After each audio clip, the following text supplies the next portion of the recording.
Hi there. I'm excited to be here today with Sean Sublette, our new RTD chief meteorologist. Welcome, Sean. Thank you, Paige. Very happy to be here. Yeah, we're very happy to have you. So talk to us. You're a Richmond native, coming back home to be the meteorologist here at the Richmond Times-Dispatch. What's that been like? You've been with us for just a short time. How's your homecoming been? It's been so exciting. It's been great to reconnect with a lot of folks that I haven't been in contact with for almost 30 years, since I went away to Penn State in 1987. Growing up here, always loved the weather aspects of Virginia. When I was younger, it was a little colder. We had a little more snow back in the 70s and for a couple stretches in the 80s. Coming back, it's a little bit of a warmer climate for any number of reasons. But we still get the occasional snow, which is exciting. But we also still get severe local storms, meaning like tornadoes and damaging thunderstorms. And of course, hurricanes or any kind of tropical system. Actually, tropical systems, once they make landfall, are a big reason we get tornadoes in the fall in Virginia. So there's lots of weather to choose from and lots to keep you busy on any given day.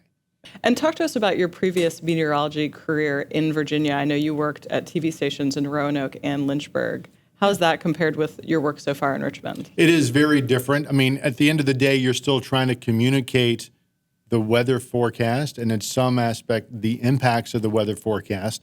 So to your audience, whether they're watching you or reading, they have some idea of what to expect and what kind of actions they should take. So yeah, I worked for the NBC affiliate in Roanoke, Virginia from 1995 to 2003, and then went across the proverbial street to the ABC affiliate in Lynchburg, where I worked until 2015.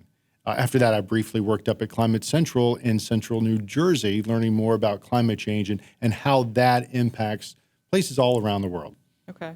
And talk to us a little bit about all the weather phenomenon that hit Virginia. Is Virginia unique in that aspect that we get all of these different kinds of weather events? Yeah, I mean, Virginia does get a little bit of everything. One thing we don't get, which I'm very grateful for, is the things that they have in the Intermountain West. They have some phenomenal windstorms. They have phenomenal dust storms. Mercifully, we don't get those here. And it does get cold in Virginia, but we don't have those brutal Arctic outbreaks like they do in the upper Midwest and the plains.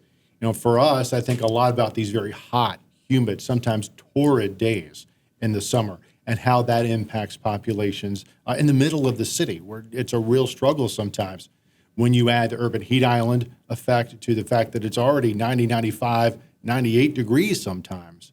So there are a lot of ways that the weather impacts communities across Central Virginia. And one of the things I want to try to do a little bit better is preparing people for not just what we do know, but obviously we don't know everything. And we really need to pull back the curtain a little bit and say, hey, look, this is what we feel really good about. And this is what we think you should take action upon. There are a couple of things that, we're still not really good at, even maybe 2 or 3 hours before an event. But we do think there's sufficient risk that you ought to take some action.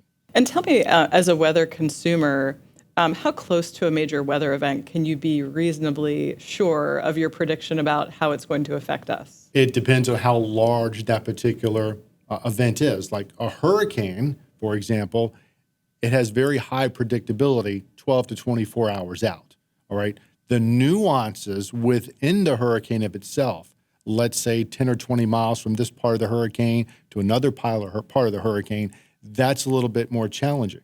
All right, but we do have a good idea 24 hours out what a hurricane is going to do when it comes on landfall. Same thing with a winter storm. Most of the time, the big trick, and anybody who's lived in Virginia any length of time knows about the dreaded rain snow line. Plus, Virginia, much like central North Carolina, is also very susceptible to ice. And a lot of that has to do with the Appalachian Mountains off to the west. It's really conducive to allowing shallow, cold air. And when I say shallow, I mean below freezing, just a few hundred feet above the ground level. And then you go up 1,000, 2,000 feet, it's above freezing. So that makes us really susceptible to ice here in a way that is kind of unique across the country. So I think about just 1 or 2 degrees makes all the difference in the precipitation type. And the reason I have no hair left is because of that. That precipitation type forecast in the wintertime is probably the single most difficult thing year in and year out. How do you think you, just a short time in, will approach your work for the Richmond Times-Dispatch and Richmond.com versus how you approached your work for TV stations and Climate Central? Yeah, for broadcast meteorology, you have to do a lot of repetition, frankly. I mean, a lot of I have still some colleagues that work in the broadcast industry here locally. They're good people, for sure. But you're also locked into a certain paradigm where you have to be on the air at this time and this time and this time and this time. Whereas here, being more fully digital, obviously we have the print space too.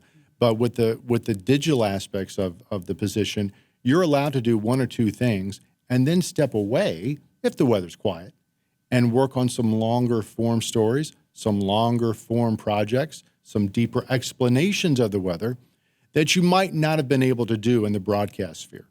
So that's one exciting thing. Mm-hmm. The one thing that I also want to bring here is do more impacts. A lot of meteorology is stronger. The forecasting is a lot stronger than it was 25 or 35 years ago, for sure. The numerical models, those simulations that we use are far greater, or far better than they were just 20 or 30 years ago. They're not perfect, as anybody in meteorology will tell you. They're called guidance for a reason. They don't have all the answers. You need to bring your expertise to the table in interpreting whatever data you've got, all right? But they're far, far better than they used to be.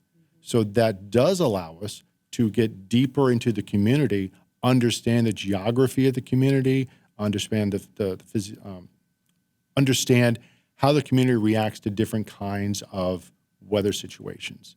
So you know that on Chamberlain Avenue, it's going to do this. You know, near Powhatan County, it's going to do this. You know, at Dorney Park, it's going to do this. Or out at Innsbruck, it's going to do this.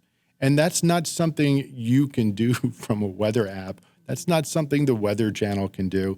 They're not on the ground. So one of the things I want to be able to do here, having lived here as a kid, teenager, and now coming back, and again, I did have 20 years in Virginia, so I understand kind of what the weather patterns are like, where a lot of our weather comes from, whether it's from the south or southwest of here, and bring those to the table to help people really be prepared for what we know and what we don't know.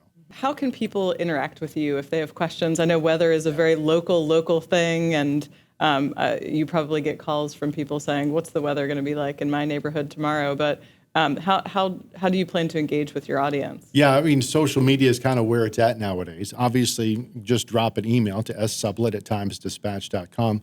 But I'm on Twitter and I'm on Facebook under Sean Sublette, meteorologist. So those are places where a lot of people are, and it's really easy to reach out to me there. And I want to share more pictures because we can have some wonderful weather photography here, from the mountains to the Chesapeake Bay and all locations in between. So I really want to share the wonderful scenery that we have here in Virginia with the audience. Thank you so much, Sean. We're really excited to have you as part of our team, and we can't wait for some snow this winter. Thanks, Paige. Hopefully we will get some good snow and not as much ice.